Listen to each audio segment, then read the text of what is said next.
How's it going, guys? This is Aviel Leos from the Children's Court, and I want to do a review on Offset's album. So this album is easily the best effort out of the Migos group, the best solo effort out of the Migos group. Quavo, who was in social media, the guy that everybody was rooting for to be the big breakaway star, was totally outshined and outdone by his group mate. And Takeoff's album, I listened to it and there's nothing memorable on that album for me to speak of. So this album is definitely the pinnacle of the Migos group, and it shows us that Offset is the more talented one out of the three when it comes to really standing up on your own 2 feet. So another thing I wanted to point out was he took what is essentially a decadent, silly rap style, the whole mumble rap flow, and he created something substantial and significant out of that, and he used that to make really good and passionate lyrics that connected. I never thought I would be saying that about a Migos member, but this guy has really stepped it up, and it's commendable that he did that using a style that's been used for the decadence of culture in the West generally for the past at least 5 to 6 years. So very commendable. By the time you get to Tats on My Face, you already have a serious respect for the art of the project and the artist that's presenting it to you. So with that being said, the fuck shit's still there, but excuse my language, but it comes secondary, absolutely secondary to the more significant message that he's trying to put forth. So the balance is there, and that's what's largely missing in music today, is a balance of silly nonsense and just Mad Max style of music. It's taken over the mainstream, and it's become what hip-hop is known for today, opposed to maybe a Nas album has a cruise song with all of his homies, and they're talking about Uchi Wally, about banging chicks in different hotels or something like that.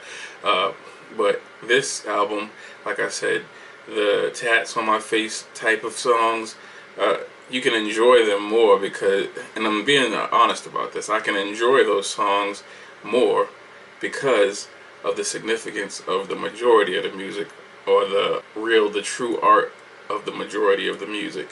So again, that's commendable. I just wanted to be clear about that. I know I spent a lot of time on it, but it deserves time because there are not a lot of albums or artists like Offset coming out in today's mainstream of music.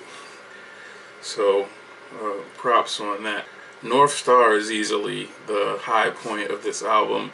The album has a lot of good music. This is going to be in rotation for me, and the only albums from this generation, not including people like Kanye and stuff like that, but from the new generation, or I want to call it the current generation, because I'm assuming that there's a new generation coming, and I kind of want to be a part of that. So North Star song is easily the high point, even with all the good music inside the project.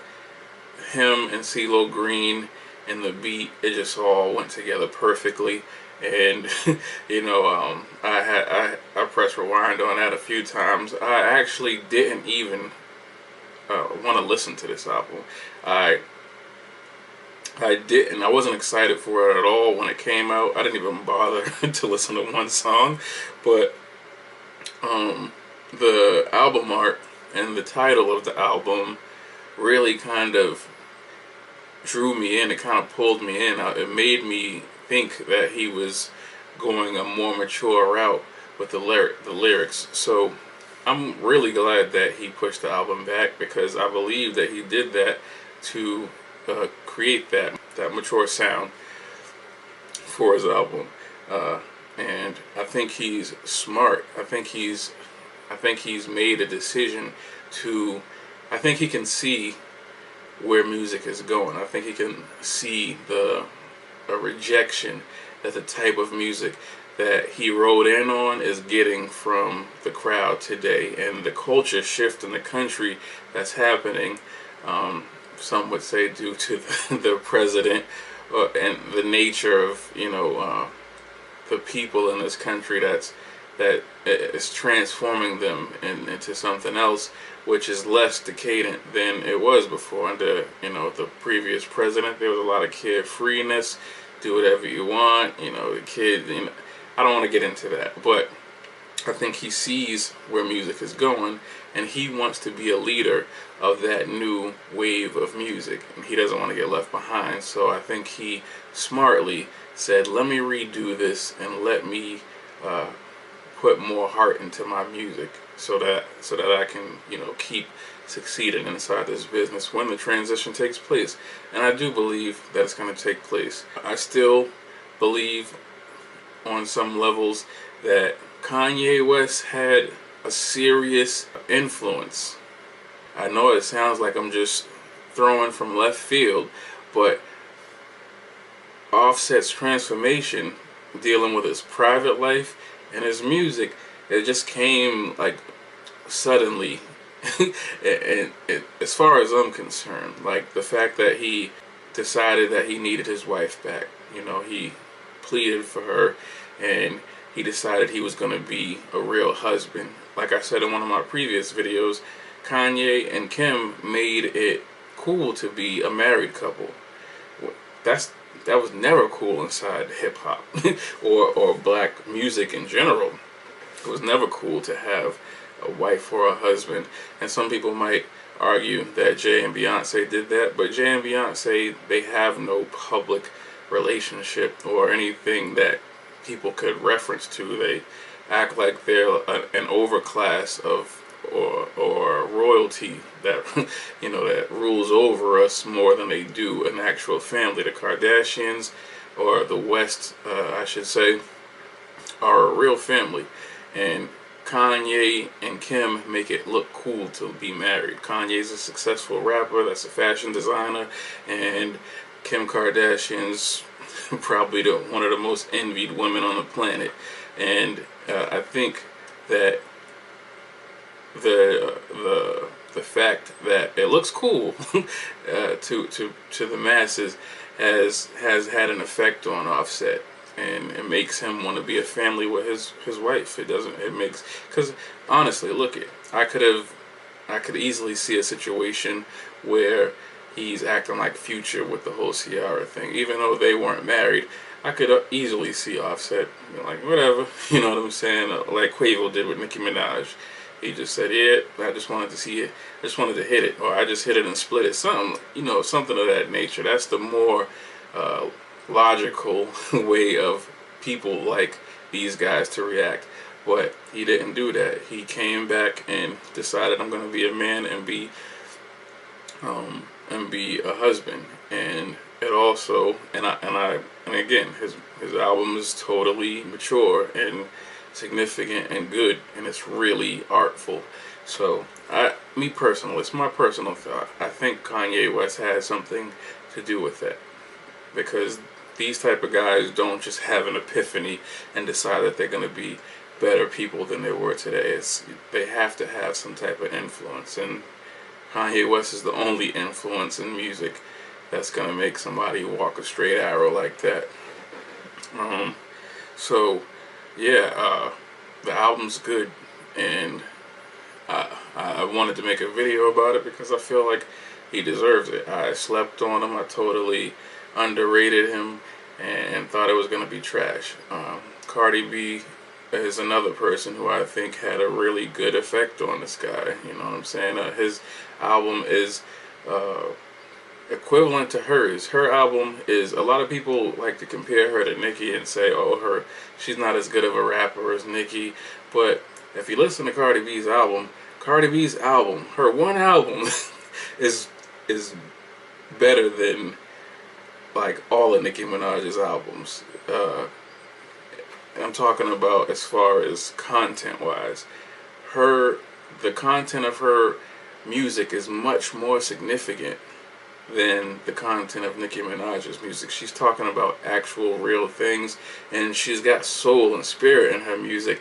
Nicki Minaj is just simply like an android, like just rapping like an android with a lot of words built into it that are, you know, sometimes redundant across different songs and albums. I wouldn't even compare Nicki Minaj to Cardi B, with Nicki Minaj being on a higher scale. I think that's a vanity thing that people are buying into. Nicki Minaj is this great album. You hear people like DJ Academics talking about, you know, you can't compare the two, and, you know, Cardi B can't rap, things of that nature. People that don't have any merit to speak on real rap.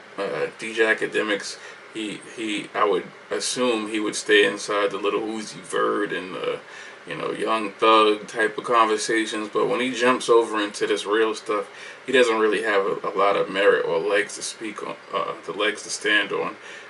Nicki Minaj is not a better artist than Cardi B in any form of the fashion. I know I'm getting off topic, but I just have to explain this, because when I'm saying Offset's album is significant in the manner that Cardi B's album was significant, it's because Cardi B's album dealt with real subjects, and it was thoughtful. The music was thoughtful. It wasn't just trying to make a good song. It was thoughtful music and real feelings coming out. And this is the same thing that resonates with me when I'm listening to Offset's album. So I listen to Cardi B, I listen to Offset, and, you know, yeah, I think that her being inside his life has helped him, along with some influence from Kanye West, has helped him grow. And I think one of his other baby mothers, also expressed that she feels like he's grown over, you know, some time being with her also. So yeah, this album's dope. I'm going to be playing it for a while, and I would suggest you go and give it a chance if you haven't yet, because it's significant music. It's real art. Alright? So get in the comments, talk to me, I'll talk back to you. Let me know what you think about Offset's album. Let me know if you've listened or care to listen to it. And I'll talk to you guys in the next one. Alright? Peace.